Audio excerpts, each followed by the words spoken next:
Si alguno consagra su casa al Señor, el sacerdote determinará su valor. El cálculo aplicado por el sacerdote deberá aceptarse, cualquiera que éste sea.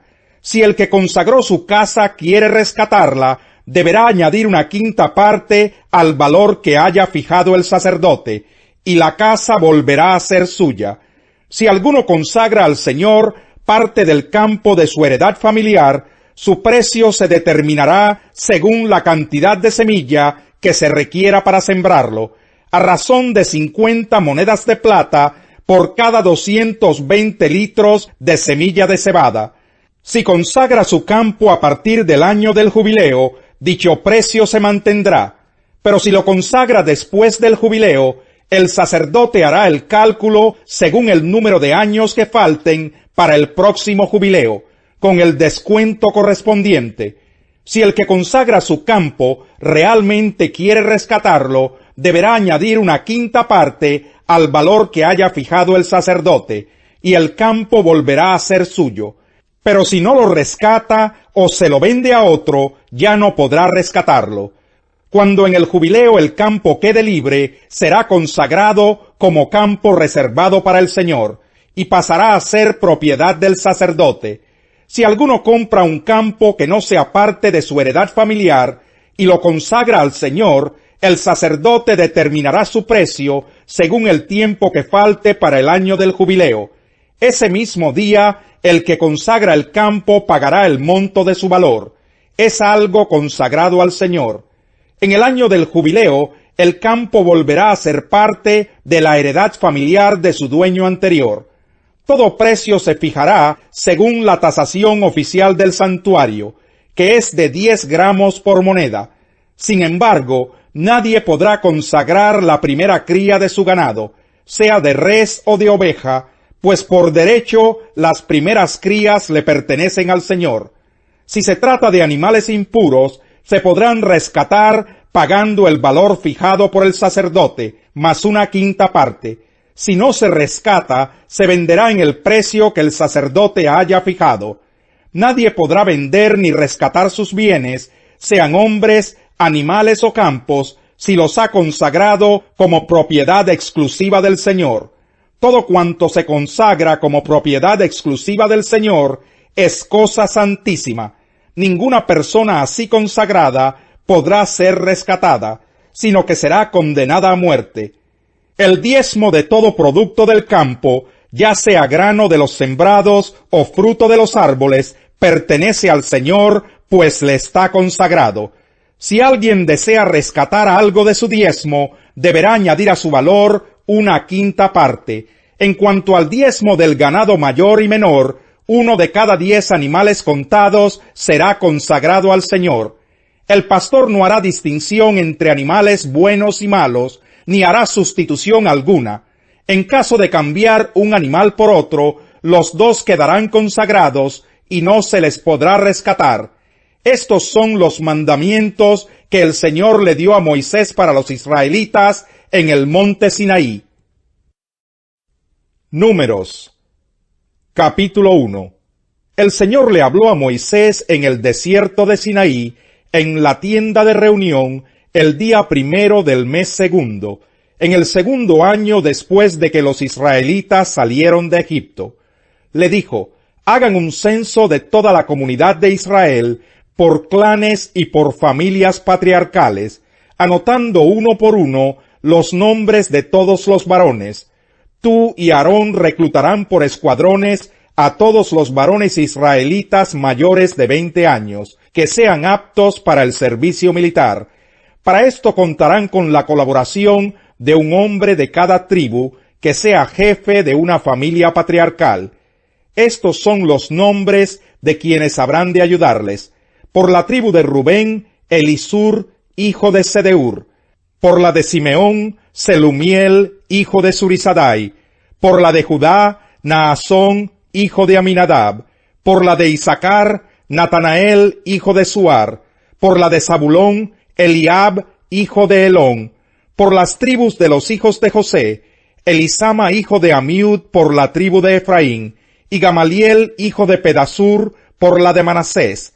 Por la tribu de Benjamín, Abidán, hijo de Gedeoni; por la de Dan, Ahiezer, hijo de Amisadai; por la de Aser, Pagiel, hijo de Ocrán; por la de Gad, Eliasaf, hijo de Deuel; por la de Neftalí, Ahirá, hijo de Enán. A estos la comunidad los nombró jefes de las tribus patriarcales y comandantes de los escuadrones de Israel. Moisés y Aarón tomaron consigo a los hombres que habían sido designados por nombre, y el día 1 del mes segundo reunieron a toda la comunidad. Uno por uno fueron empadronados por clanes y por familias patriarcales. De este modo quedaron anotados los nombres de todos los varones mayores de 20 años, tal como el Señor se lo había mandado a Moisés. Este censo lo hizo Moisés en el desierto de Sinaí. Los descendientes de Rubén, primogénito de Israel, quedaron registrados por clanes y por familias patriarcales según su genealogía. Uno por uno fueron empadronados todos los varones mayores de 20 años que eran aptos para el servicio militar. El número de la tribu de Rubén llegó a 46.500 hombres. Los descendientes de Simeón quedaron registrados por clanes y por familias patriarcales según su genealogía. Uno por uno fueron empadronados todos los varones mayores de 20 años que eran aptos para el servicio militar.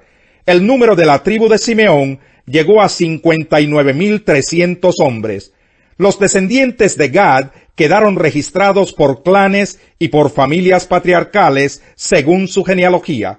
Uno por uno fueron empadronados todos los varones mayores de 20 años que eran aptos para el servicio militar.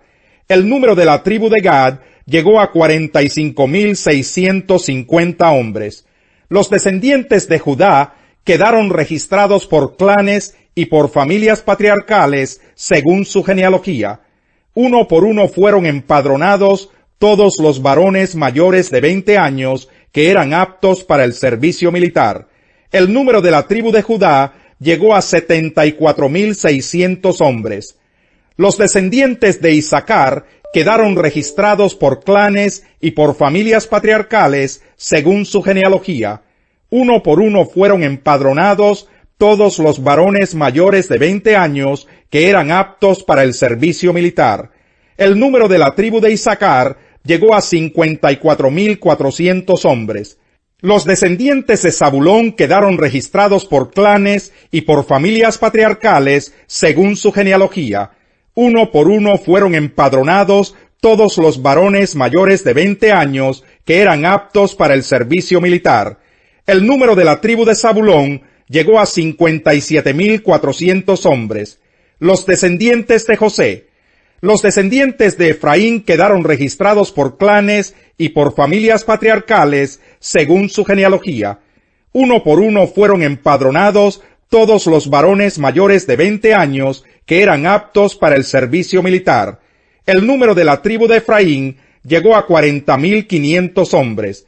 Los descendientes de Manasés quedaron registrados por clanes y por familias patriarcales según su genealogía.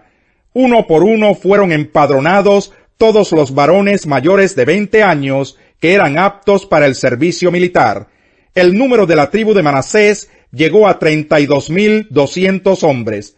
Los descendientes de Benjamín quedaron registrados por clanes y por familias patriarcales según su genealogía. Uno por uno fueron empadronados todos los varones mayores de 20 años que eran aptos para el servicio militar. El número de la tribu de Benjamín llegó a 35.400 hombres. Los descendientes de Dan quedaron registrados por clanes y por familias patriarcales según su genealogía. Uno por uno fueron empadronados todos los varones mayores de 20 años que eran aptos para el servicio militar. El número de la tribu de Dan llegó a 62.700 hombres. Los descendientes de Aser quedaron registrados por clanes y por familias patriarcales según su genealogía. Uno por uno fueron empadronados todos los varones mayores de 20 años que eran aptos para el servicio militar. El número de la tribu de Aser llegó a 41.500 hombres. Los descendientes de Neftalí quedaron registrados por clanes y por familias patriarcales según su genealogía. Uno por uno fueron empadronados todos los varones mayores de 20 años que eran aptos para el servicio militar.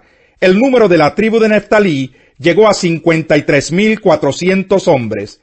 Este es el resultado del censo que hicieron Moisés y Aarón con la ayuda de los 12 jefes de Israel, cada uno en representación de su familia patriarcal. Todos los israelitas mayores de 20 años que eran aptos para el servicio militar fueron anotados según su familia patriarcal. El total llegó a 603.550 israelitas censados.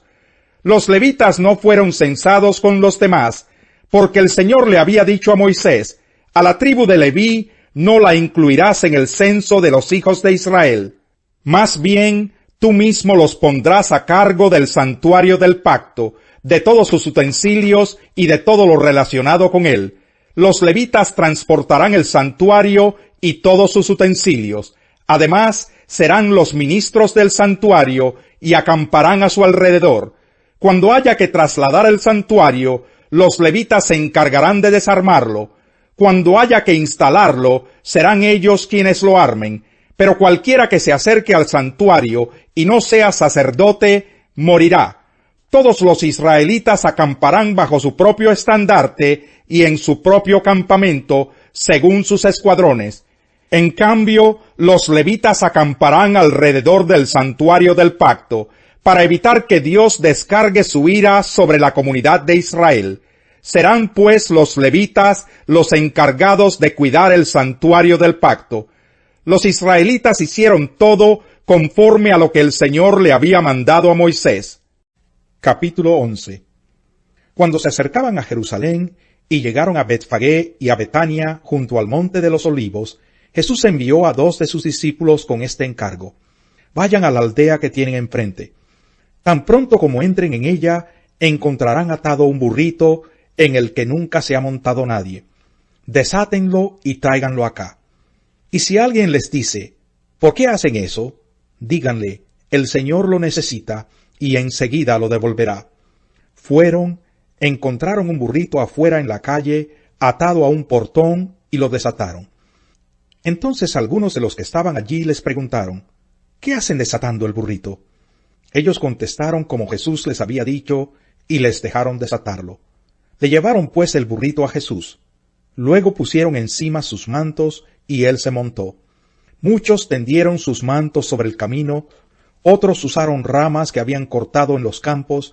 Tanto los que iban delante como los que iban detrás gritaban: «Hosana, bendito el que viene en el nombre del Señor, bendito el reino venidero de nuestro padre David, Hosana en las alturas». Jesús entró en Jerusalén y fue al templo. Después de observarlo todo, como ya era tarde, salió para Betania con los 12. Al día siguiente, cuando salían de Betania, Jesús tuvo hambre. Viendo a lo lejos una higuera que tenía hojas, fue a ver si hallaba algún fruto. Cuando llegó a ella, solo encontró hojas, porque no era tiempo de higos. «Nadie vuelva jamás a comer fruto de ti», le dijo a la higuera. Y lo oyeron sus discípulos. Llegaron pues a Jerusalén. Jesús entró en el templo y comenzó a echar de allí a los que compraban y vendían. Volcó las mesas de los que cambiaban dinero y los puestos de los que vendían palomas, y no permitía que nadie atravesara el templo llevando mercancías. También les enseñaba con estas palabras: ¿no está escrito: mi casa será llamada casa de oración para todas las naciones? Pero ustedes la han convertido en cueva de ladrones. Los jefes de los sacerdotes y los maestros de la ley lo oyeron y comenzaron a buscar la manera de matarlo, pues le temían, ya que toda la gente se maravillaba de sus enseñanzas. Cuando cayó la tarde salieron de la ciudad. Por la mañana, al pasar junto a la higuera, vieron que se había secado de raíz. Pedro, acordándose, le dijo a Jesús: «Rabí, mira, se ha secado la higuera que maldijiste». «Tengan fe en Dios», respondió Jesús. «Les aseguro que si alguno le dice a este monte: quítate de ahí y tírate al mar, creyendo sin abrigar la menor duda de que lo que dice sucederá, lo obtendrá. Por eso les digo crean que ya han recibido todo lo que estén pidiendo en oración y lo obtendrán. Y cuando estén orando, si tienen algo contra alguien, perdónenlo, para que también su Padre que está en el cielo les perdone a ustedes sus pecados. Salmo 46. Dios es nuestro amparo y nuestra fortaleza, nuestra ayuda segura en momentos de angustia. Por eso no temeremos, aunque se desmorone la tierra y las montañas se hundan en el fondo del mar, aunque rujan y se encrespen sus aguas, y ante su furia retiemblen los montes. Hay un río cuyas corrientes alegran la ciudad de Dios, la santa habitación del Altísimo. Dios está en ella, la ciudad no caerá. Al rayar el alba, Dios le brindará su ayuda. Se agitan las naciones, se tambalean los reinos. Dios deja oír su voz, y la tierra se derrumba. El Señor Todopoderoso está con nosotros. Nuestro refugio es el Dios de Jacob. Vengan y vean los portentos del Señor. Él ha traído desolación sobre la tierra, ha puesto fin a las guerras en todos los confines de la tierra, ha quebrado los arcos, ha destrozado las lanzas, ha arrojado los carros al fuego. Quédense quietos, reconozcan que yo soy Dios. Yo seré exaltado entre las naciones, yo seré enaltecido en la tierra. El Señor Todopoderoso está con nosotros, nuestro refugio es el Dios de Jacob. El necio se divierte con su mala conducta, pero el sabio se recrea con la sabiduría.